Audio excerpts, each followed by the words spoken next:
Warning, this is a friendship file for the mysterious Mare-Do-Well. Don't worry, because no audio, video clips from the episodes were used in this friendship file, and this is clearly for analysis only. And everything belongs to Hasbro Studios and DHX Media with love.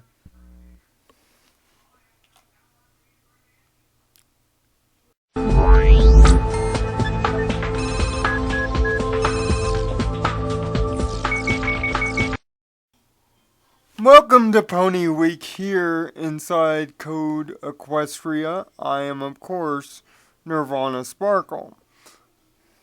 Now, out of the 92 episodes that there are of Friendship is Magic, one episode, however, gets my goat.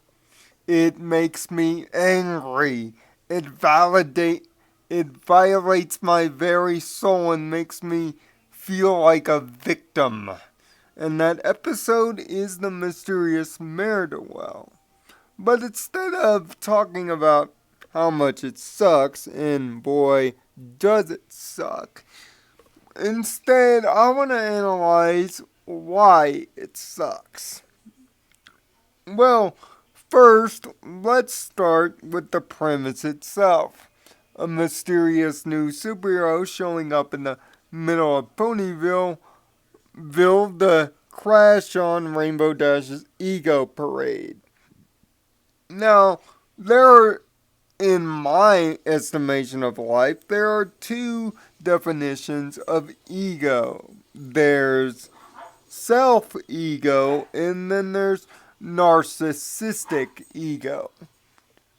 Rainbow Dash, there's great quantities of both. A lot of it being self-ego, but this episode investigated her narcissism and how much she depends on other people liking her to feed in to that narcissism. Case in point, after her first save, eating up all the fame like a mad mare and looking for more. But the episode in future context more talks about the modern day's ingenuity to look for their 15 minutes. What do I mean by that? Andy Warhol once stated in a famous interview that in the future, everyone will attain their 15 minutes of fame. Essentially, Rainbow Dash has always been looking for hers. That's why she wants to be a Wonderbolt, because they're cool and famous. That's why she does this, because she gets a chance to be cool and famous. And the narcissism of fame goes straight to her head. So much so that it causes their friends to think about a way to burst the narcissism bubble. But that's partially why the episode fails, because we don't get a clear defined moment in the episode in which the limit in which the bubble needs to be burst is clearly defined, nor the actual creation of the Mare-Do-Well character itself. And plus, the Mare-Do-Well character managed to cause depression and not only a deflation of the narcissistic ego, but the self-ego as well.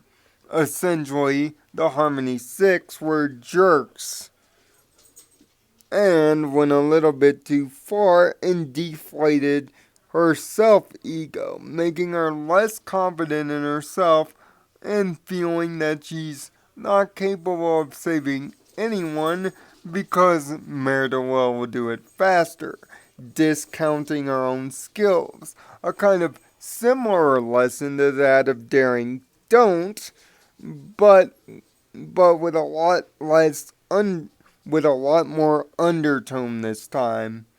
But the character of Mare-Do-Well also represents each of the main six's self-egos.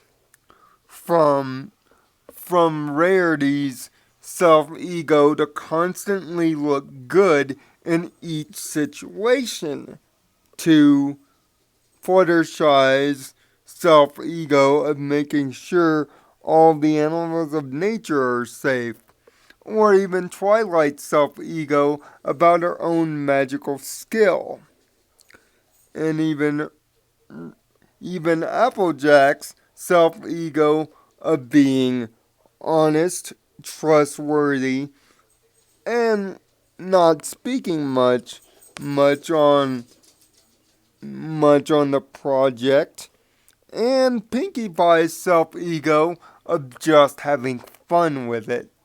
Heck, there's even a scene right after Mare-Do-Well's first or second save where the rest of the Harmony Six are praising, well, themselves through Mare-Do-Well, and thus deflating Rainbow Dash's ego even further down.